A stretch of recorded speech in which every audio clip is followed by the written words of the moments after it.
سے ابو الیمان نے بیان کیا، ان سے شعیب نے بیان کیا، ان سے زہری نے کہا کہ مجھے سعید بن مسیب اور ابو سلمہ بن عبد الرحمن نے خبر دی کہ ابو ہریرہ نے کہا، تم لوگ کہتے ہو کہ ابو ہریرہ تو رسول اللہ سے احادیث بہت زیادہ بیان کرتا ہے، اور یہ بھی کہتے ہو کہ مہاجرین و انصار ابو ہریرہ کی طرح کیوں حدیث نہیں بیان کرتے؟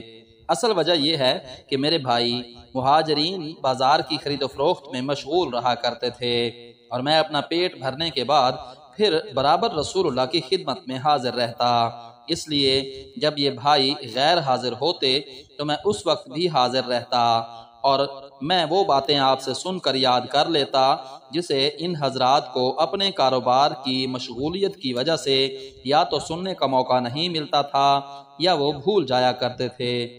اسی طرح میرے بھائی انصار اپنے اموال کھیتوں اور باغوں میں مشغول رہتے، لیکن میں صفہ میں مقیم مسکینوں میں سے ایک مسکین آدمی تھا۔ جب یہ حضرات انصار بھولتے تو میں اسے یاد رکھتا۔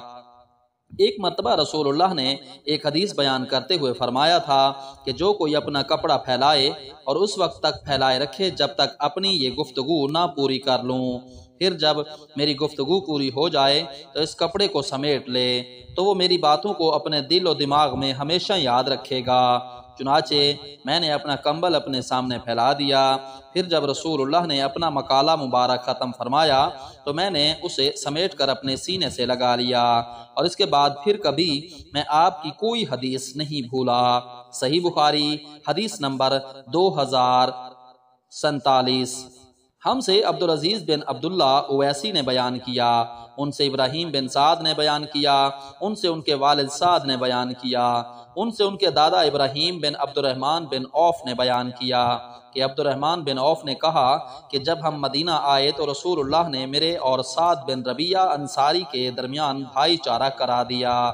سعد بن ربیع نے کہا کہ میں انصار کے سب سے زیادہ مالدار لوگوں میں سے ہوں، اس لیے اپنا آدھا مال میں آپ کو دیتا ہوں، اور آپ خود دیکھ لیں کہ میری 2 بیویوں میں سے آپ کو کون زیادہ پسند ہے، میں آپ کے لیے انہیں اپنے سے الگ کر دوں گا، یعنی طلاق دے دوں گا، جب ان کی عدت پوری ہو جائے تو آپ ان سے نکاح کر لیں۔ بیان کیا کہ اس پر عبد الرحمن نے فرمایا، مجھے ان کی ضرورت نہیں، کیا یہاں کوئی بازار ہے جہاں کاروبار ہوتا ہو؟ سعد نے سوق کینکا کا نام لیا۔ بیان کیا کہ جب صبح ہوئی تو عبد الرحمن پنیر اور گھی لائے۔ راوی نے بیان کیا کہ پھر وہ تجارت کے لیے بازار آنے جانے لگے۔ کچھ دنوں کے بعد ایک دن وہ رسول اللہ کی خدمت میں حاضر ہوئے تو زرد رنگ کا نشان کپڑے یا جسم پر تھا۔ رسول اللہ نے دریافت فرمایا، کیا تم نے شادی کر لی ہے؟ انہوں نے کہا کہ ہاں۔ آپ نے دریافت فرمایا کہ کس سے؟ بولے کہ ایک انصاری خاتون سے۔ دریافت فرمایا اور مہر کتنا دیا ہے؟ عرض کیا کہ 1 گٹھلی برابر سونا دیا ہے، یا یہ کہا کہ سونے کی 1 گٹھلی دی ہے۔ پھر نبی کریم صلی اللہ علیہ وسلم نے فرمایا، اچھا تو ولیمہ کر، خواہ 1 بکری کا ہی ہو۔ صحیح بخاری حدیث نمبر 2048۔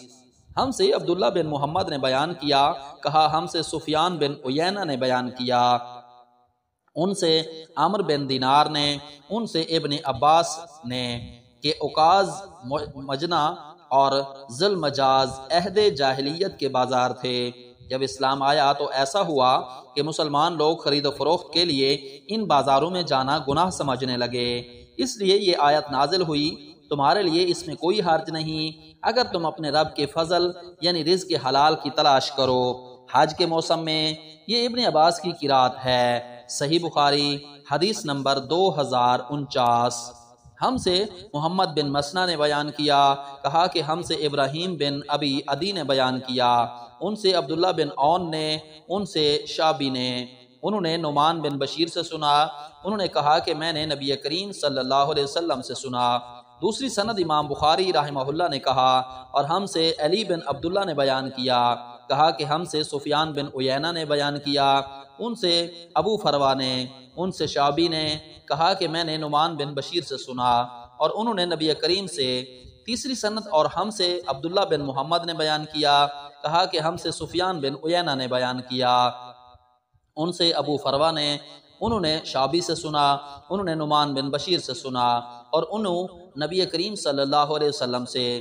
چوتھی سند، اور ہم سے محمد بن کثیر نے بیان کیا، کہا کہ ہم کو سفیان ثوری نے خبر دی، انہیں ابو فروہ نے، انہیں شعبی نے، اور ان سے نعمان بن بشیر نے بیان کیا کہ نبی کریم نے فرمایا حلال بھی کھلا ہوا ہے اور حرام بھی ظاہر ہے، لیکن ان دونوں کے درمیان کچھ مشتبہ چیزیں ہیں، بس جو شخص ان چیزوں کو چھوڑے جن کے گناہ ہونے یا نہ ہونے میں شبہ ہے، وہ ان چیزوں کو تو ضروری ہی چھوڑ دے گا جن کا گناہ ہونا ظاہر ہے، لیکن جو شخص شبہ کی چیزوں کے کرنے کی جرات کرے گا تو قریب ہے کہ وہ ان گناہوں میں مبتلا ہو جائے جو بالکل واضح طور پر گناہ ہیں۔